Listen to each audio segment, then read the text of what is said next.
Folks, welcome to Werewolf Radar, the world's premier Emperor of Mankind worshipping podcast. My name's Jordan Dahl. I am Inquisitor Roger Norquist. And Nate has been called to do holy service in one of the hell forges of J. Prime. What's that from? J. I think that's from Hell Divers. Yeah, I think you're right. None of that's true. This is a paranormal preparedness podcast. We're just, deep in our lore this morning. Today's episode of Werewolf Radar is brought to you by Monstroko brand Energy Soup. Now in cream of ham, minestrone, and electro chili. Energy Soup. Slurp the power.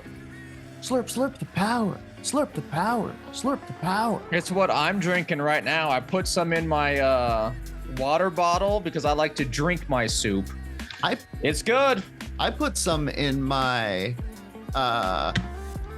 humidifier in my bedroom. I've been breathing it all night. Cream of ham, baby. I gotta say, my heart is no longer beating, but it is screaming at regular intervals, about 90 screams a minute.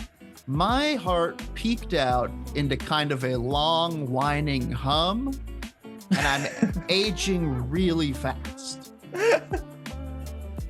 But then I wake up in the morning and I'm a baby again.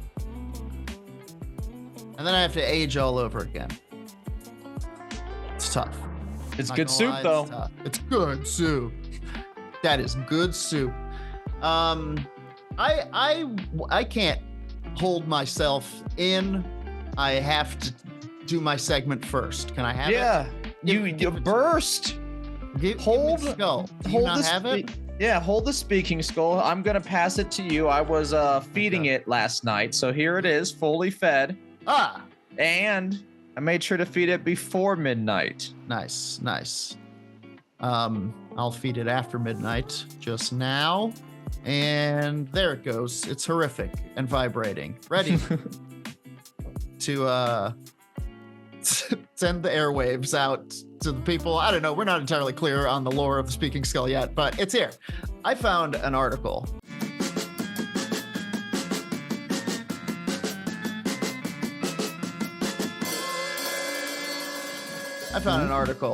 From WatchMojo.com. Mojo Television. Should we get a subscription? I don't know what's going on with Mojo. Let's find out what Mojo is, huh? 3 hours later. Yeah, no closer to understanding what Mojo does, but they want us to watch them. So, in addition to being a random listicle on the internet, they are some sort of a service. Monstroko presents Moblo. We'll come in the night and do what we do. We'll be gone by the morning. This is an article called Top 10 Real Life Wizards of the World. Wait, it's real? Yeah, buddy. That's the type of shit that Mojo's up to. Now, I assume Wizard was just some dude who knew how to mix his powders and every once in a while they would explode with fun and vigor. Well, I don't think you had to do much to be branded a wizard at a certain point. But let's read on. Huh? Let's read on. In a segment colloquially known as Jordan Reads You a Listicle. Here we go. Number 10. Chaim Samuel Jacob Falk, better known as Baal Shem of London. Chaim Falk, he lived from 1708 to 1782. Okay, Age of Reason time. Chaim Falk was a mysterious rabbi of uncertain origins, either Bavaria or Podolia in modern-day Ukraine. In Westphalia, Germany, he was almost burned at the stake, but found refuge with a German count and eventually moved to London. Falk practiced various mystic arts, including alchemy and practical Kabbalah. You know about the Kabbalah? I do. He gave frequent demonstrations of his magical abilities, giving rise to numerous legends. It is said he could discover gold underground, keep candles lit for an impossible duration, and even put out a fire at a synagogue by writing in Hebrew on the door. Nice. It's sad that it could be a common thing. Just a lot of fires in synagogues, not started by the people inside, obviously, but he can put them out. Yeah. I don't know what the Hebrew word for water is, but I assume, you'd put that on there and then splash. For those of you who don't know, Kabbalah is an esoteric method, discipline, or school of thought in Jewish mysticism. It forms the foundation of mystical religious interpretations within Judaism. A traditional Kabbalist is called a Mekubal. A lot of celebrities, I think, got into Kabbalah back in the early 2000s. Madonna. Kabbalah pretty hard. Number 9. Next up. Okay.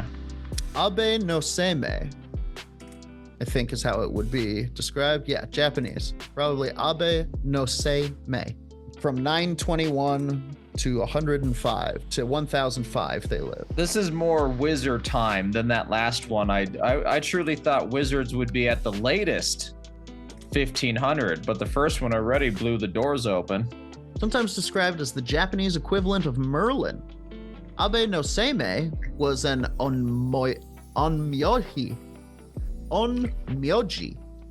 or spiritual diviner who advised emperors during the Heian period. In addition to advising the emperor on spiritual matters, Seimei also conducted exorcisms, warded off evil spirits, and was supposedly skilled at locating lost objects, period. Like most onmyoji, Seimei also divined the future. After his death, numerous folktales sprang up about him, including that he was half kitsune, or fox spirit, on his mother's side. One has to wonder if he foresaw just how great his reputation would become. Abe no Seimei. Like a good kitsune lineage. They're so mysterious to me. I tried to do a couple episodes about them and found very little information. It's like it was very almost like describing a unicorn. It's like, what does it do? Well, unicorn stuff. Yeah, but like, what is that? Okay, well, okay, so a horse, but like with a horn. Mm-hmm. Like, okay, all right, and it's magic. But what? Okay. But what's one specific thing it does? Magic, all of it.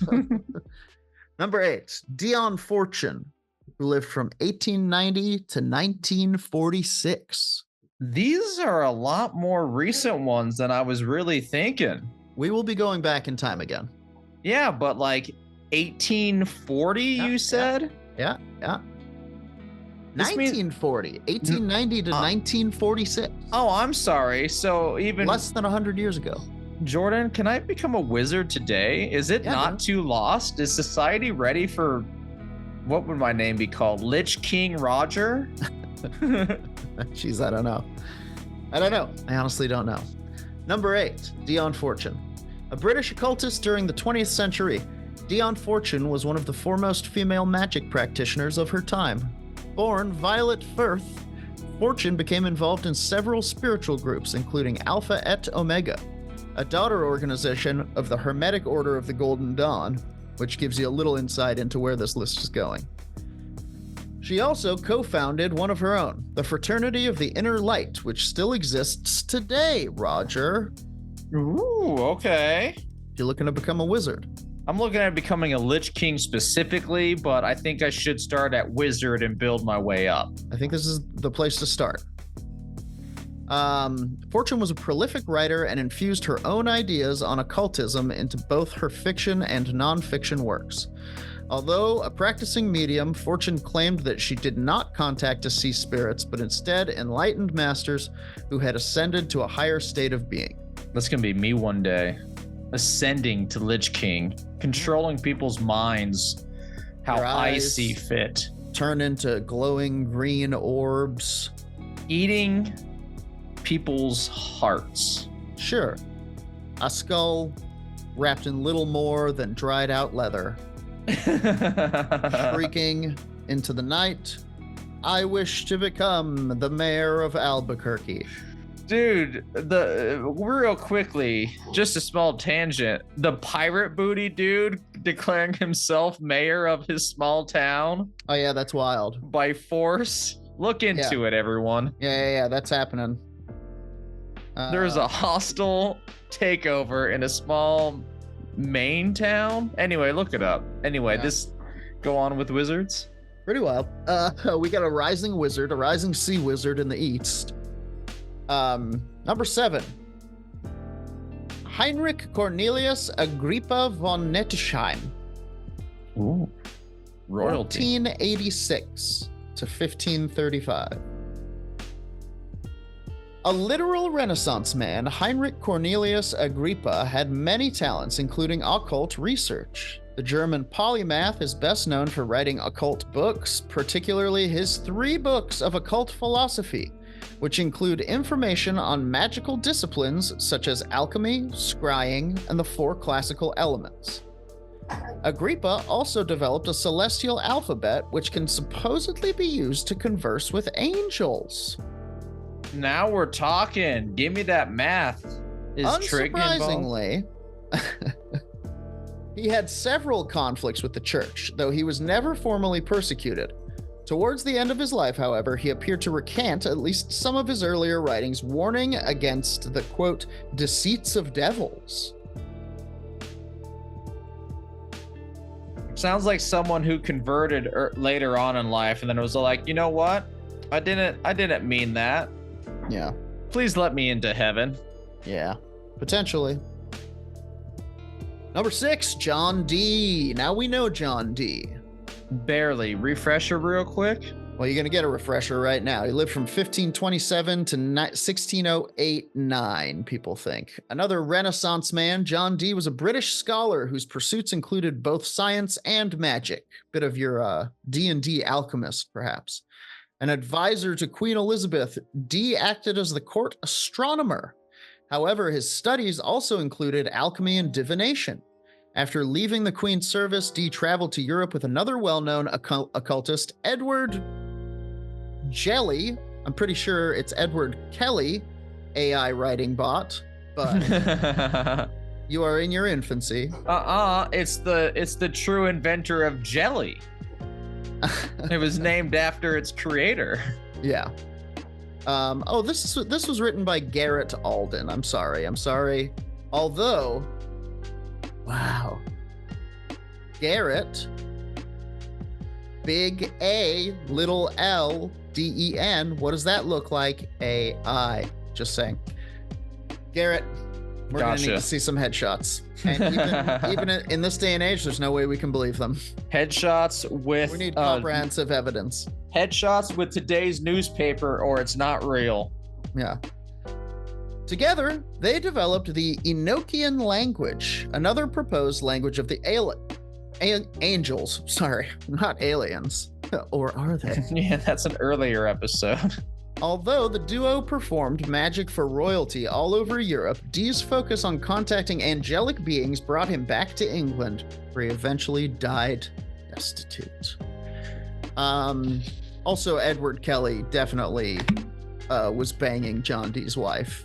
At a certain point, he was like, "Oh, the angels, they say that I should bang your wife." I don't know. That's what they said. If that's what they said, get at her. And treat her good. He was like, I must think about this in my quarters. Can you imagine that? I mean, I always assume that this is an affair with the two and they're using angels for it. But can you imagine the conversation between husband and a wife where he's like, listen, darling, my friend's angels say that you have to sleep with them. That's what they said. That's what they said. That's what they said. Did you hear them say that? No, he heard them say that. Did you hear him hear them say that? Number 5, Gerald Gardner. Also, there's a chance that this is just what they were into, and John Dee didn't have any other way to explain it, express that, and he was just like, yes, the angels, that would do. Vowerism and cuckolding have yet to be invented, so they just had to make something wild with it. They were playing jazz, baby. On the old skin flute. Number 5, Gerald Gardner, 1884 to 1964, Roger. 1964, the atomic age. There's a good chance you've heard of this Wiccan pioneer's most famous work, the Book of Shadows. An English civil servant, Gerald Gardner found a new purpose after retirement, teaching a version of the pagan faith that he claimed came from the secretive, mysterious New Forest Coven.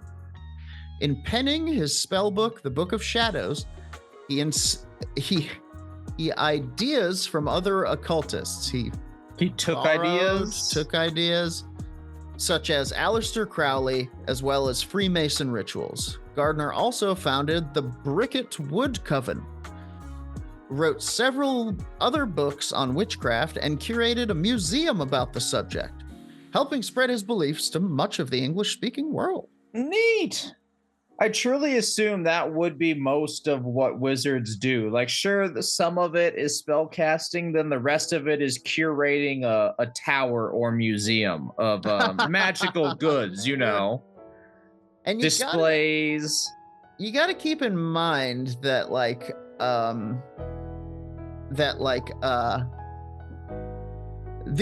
lot of these wizards, like when we think of them in like real ancient times, were just kind of like thinking people who were thinking around corners and seeing things that probably needed fixing, ways of kind of, you know, what's the word I'm looking for? New schools of thought and things. And then there was a good handful of them who were trying to fuck your wife, sure. So, you know, back and forth we go. They didn't have words for what a lot of the people were, but walking around New York City, not that that's where I live, I see people every day who I'm like, you'd have been considered a wizard. You'd 100% be a witch, a wise woman of the woods. Number 4, Alpheus Levi, 1810 to 1875. Born Alphonse Louis Constant, Alpheus Levi was an influential French occultist, sage, socialist, and pan-humanist. What does that mean in this case? I don't know. Why don't you Google it while I read a little bit more about him? As a young man, he trained to become a Catholic priest, but left the priesthood and dedicated his energy towards revolutionary social change. In his middle years, he became a ceremonial magician and wrote extensively on magic, with a particular interest in tarot. He stood out as an independent thinker who eschewed ideas like spiritualism and reincarnation and retained an attachment to Catholic teachings. It was this divergence from his contemporaries that made him so popular and influential. Okay. Oh, it's not Alpheus, it's Eliphas.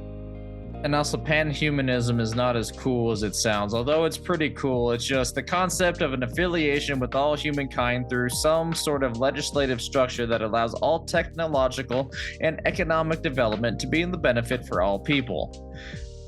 I assumed it would be something, you know, with magic and demi-humans or something. Yeah, growing a tail. Yeah. Something like that. Yeah. Number 3, Helena Blavatsky. A cold wind. Helena Blavatsky, 1831 to 1921. Helena Blavatsky, 1831 to 1891. A controversial figure, Helena Blavatsky was a Russian spiritualist and founder of the esoteric religion Theosophy. Well-traveled, Blavatsky first gained fame in the United States as a spirit medium. She claimed that she could contact, quote, elementals that inhabited the psychic, quote, shells of the deceased. Her demonstrations of occult phenomena generated both excitement and accusations that she was a fraud. During her life, she published several books detailing her philosophical outlook, which merged occult beliefs with ancient teachings from both West and East. Her teachings proved immensely influential, especially in the New Age movement. Uh-oh. Ooh, I'm going to be talking a little bit about that. Okay, Helena, are you the reason for sound baths? Sounds like yes. Number 2. Who do you think number 2 is? Number 2, out of a list of wizards where each one has been blowing my mind. Wizards? I'm going to say Mark from down the street. Historical wizards. 1995 to present.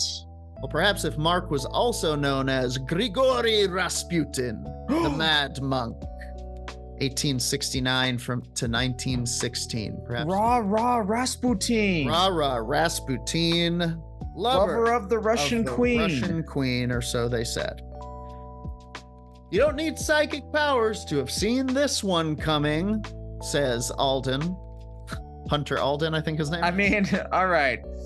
Yes, I did actually, because I did it as kind of a joke, but I really was assuming just some random dude I've never heard of, not someone famous in Russian politics. What if it was me, and this is how I'm coming out as a woman? I'd be scared, first of all, a little bit. But then I'd do some transhumanism, and you'd be like, all right, whoa, he's got a scorpion tail. Like that Jesus AI video that's on America's Got Talent. You just become a wolf, Jordan. Okay. This Russian mystic and faith healer is famous or infamous for his involvement with the last royal family of Russia. Grigory Rasputin gained tremendous influence due to his purported ability to heal the Romanov royal heir, Alexei, of hemophilia. It's also been claimed that he was able to hypnotize people. But the most astonishing tales are those surrounding his death. Although the exact circumstances of his murder remain unsolved, and this is all true, folks, the man was supposedly poisoned multiple times and shot and still didn't die. While further gunshots did do him in, the fact that it took so much to kill him certainly feels supernatural. That's not the whole legend, as it were. No, let's talk about the sketchy report on the autopsy that says he then died of drowning. Yes. He was apparently poisoned, shot, stabbed, castrated, thrown in the river, the frozen river, to die. And then apparently when they found his corpse, he had like crawled out of the river. Some feet. But you can't stop him. And then 20 years later, or maybe 10 years later even, he would go on to star in an animated film called Anastasia. And then probably like 40 years later, he becomes part of the Hellboy lore. Okay. They say, before we get to our top pick, a few honorable mentions. Hugh Draper. Unfortunate name. Yep. Charged with sorcery. He carved an astrological map in his cell. That's in the 1500s. Hugh Draper. Israel Regardi, 1907 to 1985. Once Aleister Crowley's secretary, he revealed secret rituals to the world. This is the guy that was secretary was the accepted term at the point, but he was like his man boy love child servant guy. Oh. Gerard Incosse, aka Papus, from 1865 to 1916, was a hypnotist and popularizer of modern occultism. Theophrastus von Hohenheim, aka Paracelsus, from 1493 to 1494. Paracelsus. And possibly even as late as 1493-94 to 1541. Swiss alchemist created the alphabet of the Magi. Cora L.V. Scott, 1840 to 1923, an American spiritualist who delivered lectures in trance. Number one. From history, top 10 real-life wizards of the world. Who do you think it is? The most famous. Okay, most famous. I'm gonna say. Wait, is it Merlin?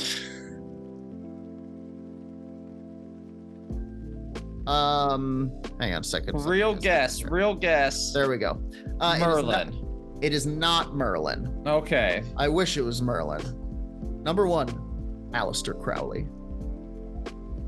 That's a worthy successor to the Merlin throne. I don't know. Depends on who you talk to. He did sex magic. I know. Hey, look.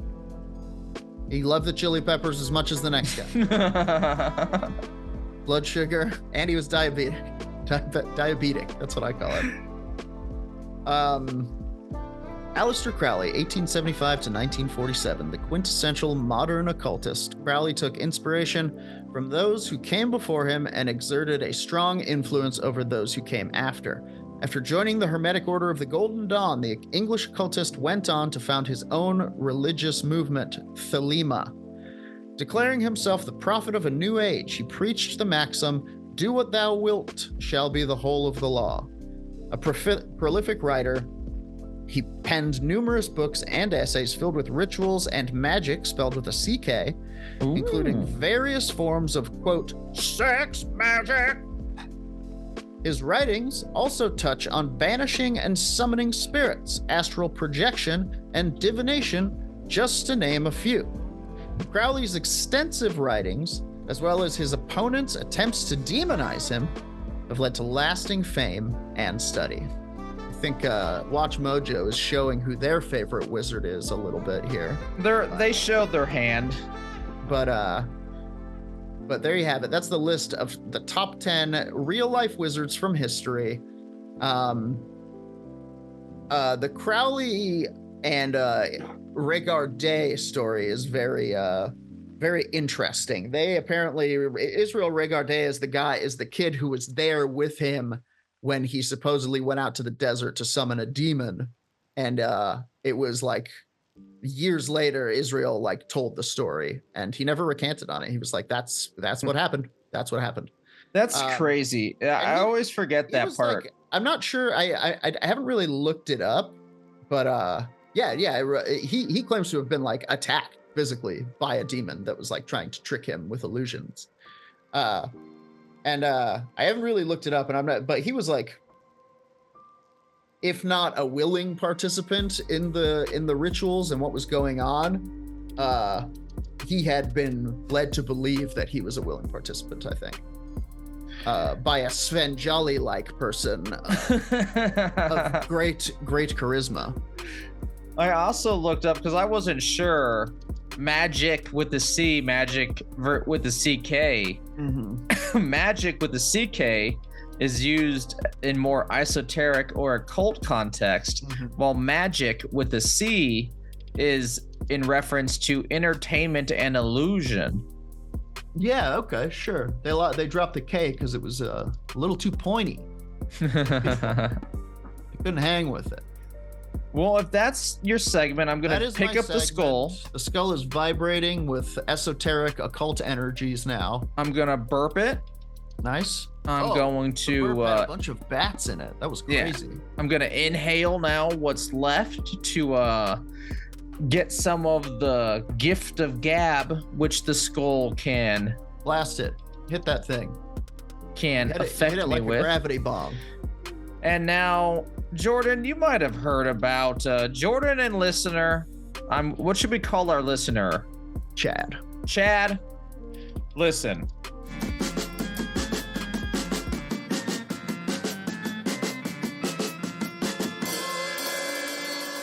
We've all heard about the pyramid. Your mother and I are getting a chimp. You've all heard about the discovery under the pyramids, I assume. Recently, via a conference involving, and I think hosted by InfoWar, Infowar man, there has been a discovery, allegedly, that underneath the pyramid, there is a huge, underneath the Great Pyramid of Giza, there is a huge city. Okay, so I saw the columns that were discovered, which seems to be accurate. We're going to discuss it. That's the biggest part of it. There is something unique underneath the pyramids. This is due to a new, what am I trying to say? Not sonar. What is it when you hit it with the ground? A new type of ground penetrating radar. And that is cuts pretty deep, and we are seeing a number of structures underneath. I have some graphics right now. This is the first one, and it's a little bit blurry, but it works for our purposes and whatnot. Go to our YouTube if you want to fix, but we'll describe it for you on this audio podcast. Thank you for listening as well. We have the Great Pyramid of Khufu. And we have the chambers that we're aware of. A lot of the stuff inside the pyramid structure has all been mapped. We followed all the tunnels. What is interesting is that underneath, we seem to have a number of hallways, shafts appearing. If this chart that is being passed around all of your YouTube videos, a lot of your news articles that are covering this as well, a spiral structure going down the tubes as well. Jordan, you sometimes have a much better use of words, but how would you describe this? I would say these look like almost like massive screw, like guide holes for screws. It's like it's like somebody drilled a bunch of holes before they built a pyramid and put something like long, I guess, immensely, incredibly long pillars of some kind of material down there. It's fishy. It's weird. There's a lot going on here. I'm excited to have new archaeological evidence for people to suss through. Yeah, absolutely. I mean, the pyramids have long been a source of mysteries, both bullshit and true. Because we still don't know so much about them. And that's what my segment's going to be about. We're going to suss out a little bit using our layman's information about it. Let's suss it. Is this something to keep on your Google updates? So what do we know about? Or is it bullshit? What do we think about the pyramids? What do you think is the truth about the pyramids? Using these books right here, if you can see, I have a ancient Egypt book used in Oxford Studies for Egyptology 101 and I think 102. A book about humankind after the Ice Age, involving the time periods of 20,000 BC to 5,000 BC. Using those two books, here's what I honestly think about the pyramids. I think it follows a direct line of technological advance from Göbekli Tepe to the pyramids, to where we have mastabas beforehand, and then you use the construction. A mastaba is an ancient pyramid-like structure that ancient Egypt used before they started doing what we know as pyramids. They kind of are two-leveled step buildings. And then 1,000 years later, they start building another layer and another layer, and then you have the step pyramid of Djoser. Then the very fine pyramids of Giza, which is like the perfected Cadillac Cadillac model of pyramids. I'm gonna have the biggest pyramid. I'll have a big gold pyramid. They took a while to build. And I'll get into that in a moment. The reason why there's no writing inside the pyramids is literally because it had not been invented yet. like literally outside of, subject, verb, object, 3-word like sentences, there was not a pyramid text to even put in the pyramids. The writing had not evolved that far yet. Yeah. What those shafts could be is, I literally think, wells for the building of the pyramids. Interesting. And I'll go into it. Jordan, what about you? Wells in the sense of the large for drinking water that would be. There's an aquifer underneath the pyramids. The Egyptians knew about it, and they dug wells because construction of these pyramids took like 30 years. Interesting. We used to think 22, but now we think it took longer. What if they were literally just like wells for people, and there was like water would come out of them? Yeah. That's what I was. The pyramids. The pyramid itself. Oh, like it was feature. A gigantic water feature. Absolutely, in the middle of the I guess then jungle. Yeah, that's a good idea. I don't know if the inside of the pyramid really deals with it, but let's go to this. Actually, let's continue on with my segment with what you just said in mind. So I forgot to share. So here is the structure. Do you see behind the spirals? Yeah. There's some structures right there. Let's go to this one. Here is another side of the research from the research paper. Let me go to the paper.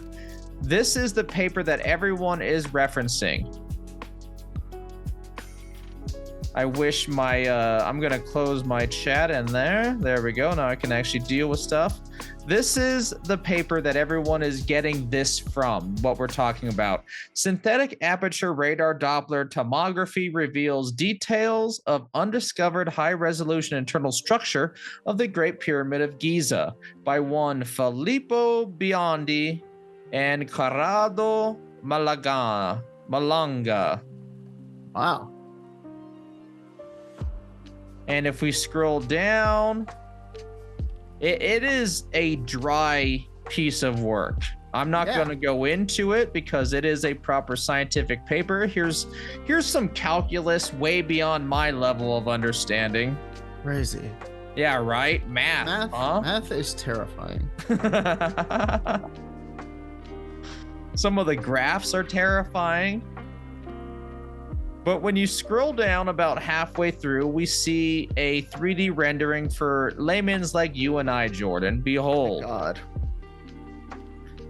Let's zoom in on this bad boy. Okay, let's do the opposite there. That was weird. But we have the structures as we know, and then what seems to be hallways leading down into these other structures that then have shafts going down even deeper. These are all undiscovered and perhaps could be, as you described a little bit, a well system for people, either holy or not, but this is a structure that's what its purpose could kind of be.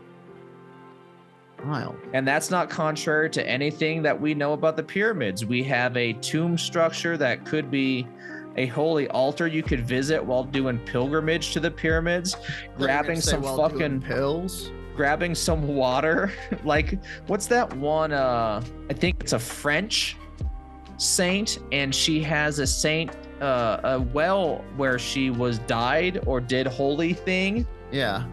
And you can get water from it. It could be one of those things where, like, this is where you pick up your holy water. Holy water. Thoth is all up in here squirting out his juice. Nope, that's not the right way to phrase it. What is the current consensus? Are we still in the pyramids are a tomb sort of official description? Pyramid, in terms of what I understand, which is more academic and contrary to a lot of what we normally used to talk about in terms of battery power, Right. They were tombs. The reason we did not find anything in terms of value and the rooms were somewhat empty is because as they were the largest buildings in the goddamn world for a long time, they were robbed for a long time.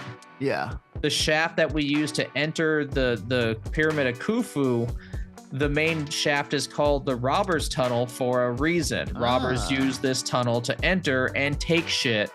Yeah. And we have been buying and selling artifacts of Egyptian we don't know where they're from. If they're unknown, they could have came from the pyramid. Okay, well, among many of the mysteries revealed today is Roger's deep understanding of Egyptology. This is incredible, bud. Yes. I've been reading a lot of books on it. I'll say this is maybe the first time one of us has known what we're talking about. Now, is Chris Dunn wrong about the battery theory? No, you can build a battery out of the pyramid, it seems. You can position gases in certain ways, let it rise up, and chemically, you can make them produce power. What was that what they are for, and was this a coincidence? I say yes, but we don't know for sure because, as I discussed earlier, when the pyramids were built, writing had not been invented yet. Sure, and even if they were used as some sort of mass aquifer for holy water in some way, or rather whatever. We would see evidence of that, of it being used for water. Water is the great, we would have not writing, but we would have basic hieroglyphics and depictions of water being taken out of the pyramid. No, like full on, water is the universal solvent. You know, it would have. You would see the wear and tear from flowing water. Oh yes. Pipes and such. And there actually is some evidence for certain chemicals down there, and that could also be naturally occurring. We do have evidence of water building the pyramids. That's how they got it level. The Nile would flood. They would control the flooding, and they would be able to put sand so the levels would be so the pyramid's beginning would be perfectly level, and you wouldn't have a bend, which destroyed several pyramids beforehand. Egyptians were great pyramid builders, but they were also bad pyramid builders, and there's a lot of pyramids that failed. Yeah. And they learned over time, and so they had some good techniques for building the pyramid. Bring them back. Let's build pyramids. Do you not know about the Great Glass Pyramid of Bass Pro Shop? All hail the bass. Yeah, so we have the Vegas Pyramid with the Bass Pro Shop.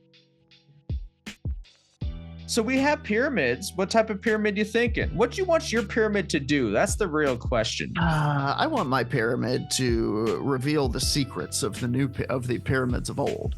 I want it to be a 100% functional replication of whatever it is they did back then. What if it was just a tomb where everyone's workers killed themselves in honor? Yeah. What if something horrific? Here's a question. What if it is a tomb? Okay.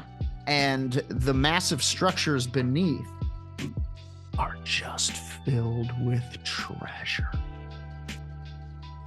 That would be cool. They are so far undiscovered. So perhaps robbers have not been able to enter them. Yeah. I mean, maybe they knew, maybe this king who would have been whose tomb? Khufu's. Khufu,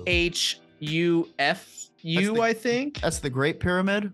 It's the largest one, yeah. Okay, so Khufu's tomb, maybe he knew. Maybe he was like, I know about all the pyramid ratings and the burglars. Da-da-da-da-da. I'll put some treasure around, sure. But all of my hoard, my dragon's wealth is going down into these silos, these underground gold silos, so that no one can take it from me, and I will have it forever unto the afterlife, and I'll be able to buy a zillion heaven burgers. There is evidence of this cross-culturally, is that the right term? To where, was it the Incans with Lake Titicaca?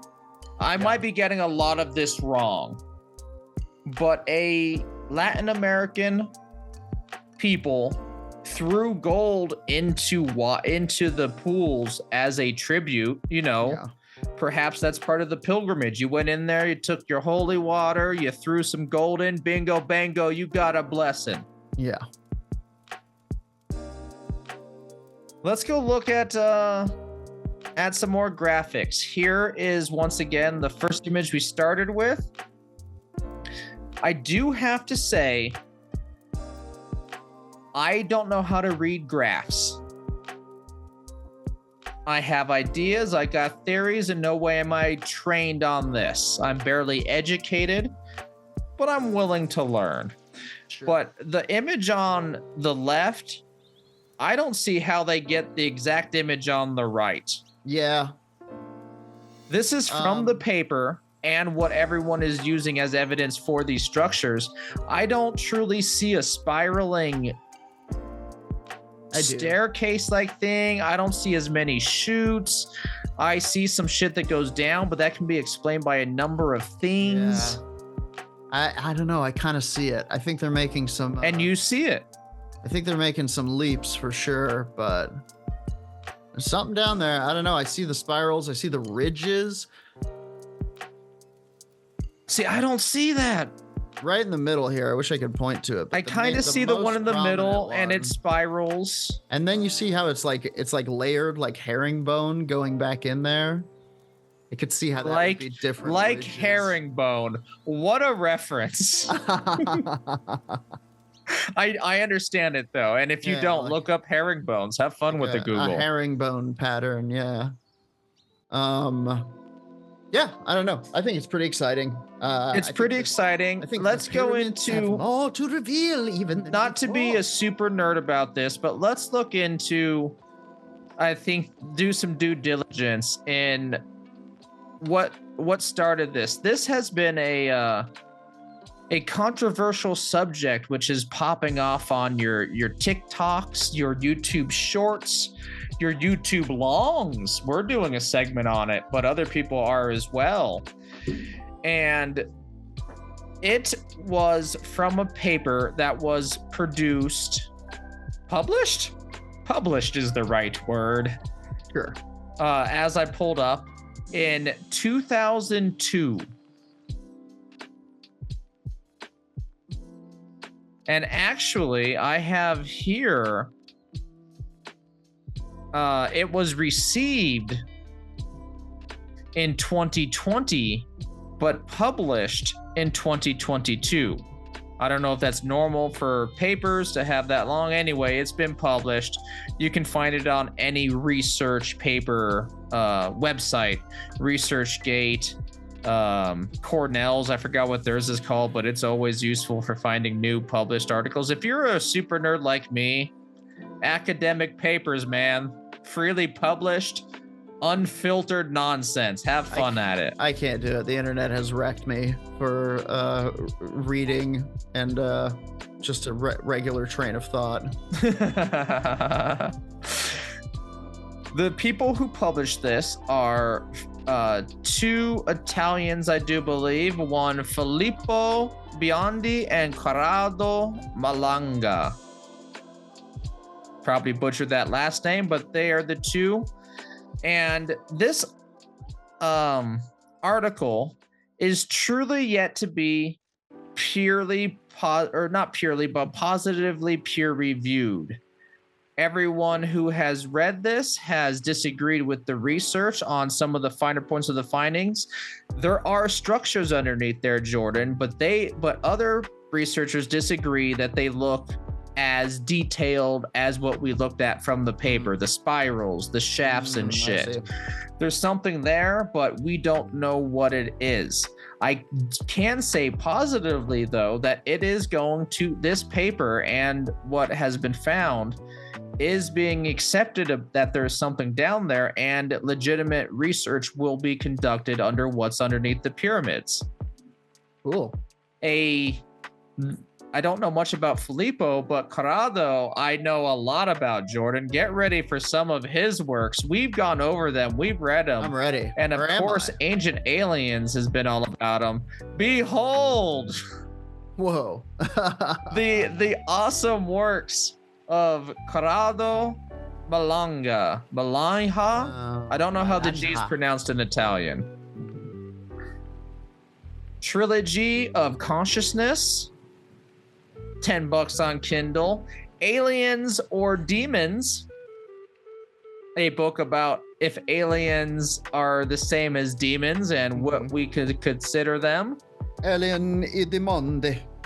The Fabric of the Immortals, specifically Chiope. I don't know if that's how the Egyptians pronounce their names, and I don't know truly what this last one means in Italian. Li UFO ne lamente. My Italian, I don't know that much Italian. Maybe. Huh? The UFO and the mind or something? The alien mind or something?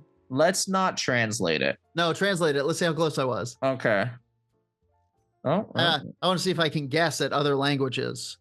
We're not bad. Our understanding of Spanish and whatnot, I mean, it carries over to a lot of...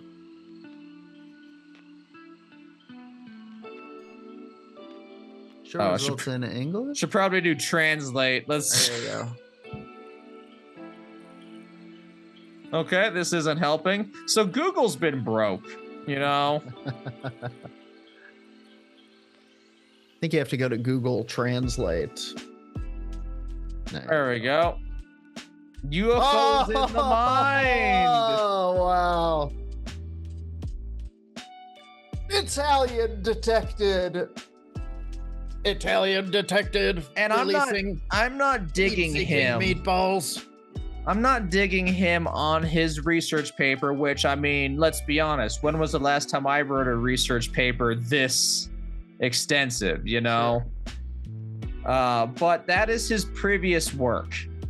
It is pretty big into that new age demon spirituality, and aliens are the same. UFOs are in our mind.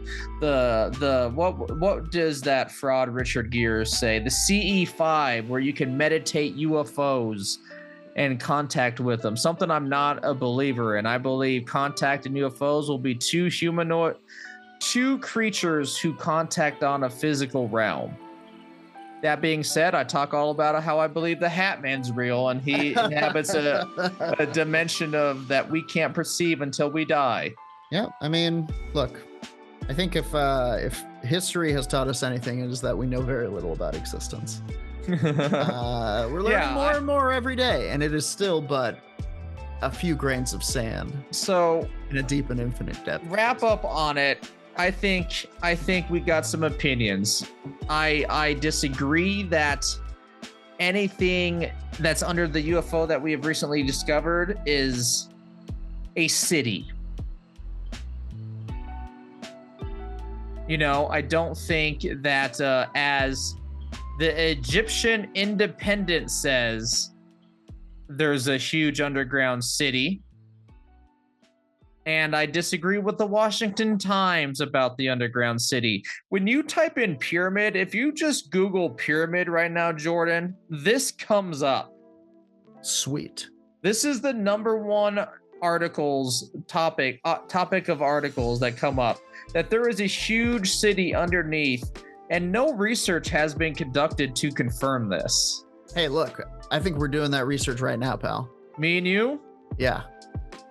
Let's get us up there. First page of Google, baby. Get your little pail and your little shovel and your sunscreen and a big floppy hat with Daffy Duck on it, because we're going to the desert, pal, and we're going to start digging. I would like it if we got enough patrons one day in future where President Trump redacted for the next few lines of thought. Yeah. And we get enough patrons, man. I would love to use that money instead of like take care of our needs overall, which we would do a little bit. We would pay our bills with enough, you know, and everything extra. We don't buy fancy cars. We don't buy fancy cars or whatever.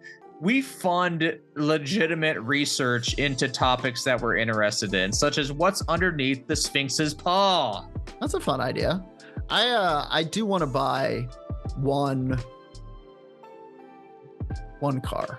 Okay, one car. I want it to be a coffin with wheels, like rat trap style. Just always had a dream of being in kind of a drag coffin with I'm dressed as Dracula and Nicole's there and she's dressed like Elvira. And we're just blasting around town like. All right, that's fair. You get that. You get that. Thank you. You get that. Nate gets his crazy thing, and my crazy thing is at least the research. I'll throw my extra money in the research. Nice. I'll do all after that, all research. All research. Unless they come out with some kind of new model of coffin car, obviously I'm going to have to look at it. Anyway, patreon.com/werewolf radar to where you can fund coffin car and Egyptian research. And of course, Egyptology. And I'm going to pack up the skull. It's been burped properly. It's no longer fussy. It's a little bit sleepy. Put it back into its on its filthy pillow under its Monstroco evil-proof glass. Until next week, folks, that does it for another episode of Werewolf Radar. Thank you so much for joining us. Shout outs to the fucking Zoom room participant Cheesebot for kicking it in the Zoom room. Chad, thanks for listening. Chad, thanks for listening. If you would like to become a Patreon, help support us, you can go to patreon.com/werewolf radar, and you too can get an extra episode most weeks and come hang with us in the Zoom room while we make the sausage, baby. Grind it up. It's full of bugs and werewolves. Shout out to Chuck from Snappy Little Numbers for our intro and outro song. Check us out on Twitch. Check us out on YouTube. If you're on YouTube, like and subscribe. And give us 5 stars wherever 5 stars can be gotten. We would appreciate it. It helps people find the pod, and we love you. We love you. I love you. Until next time, as ever, our sign-off line, please join us on the count of 3. 1, 2, 3. Punch the sky, Spaceman Joe. Yo.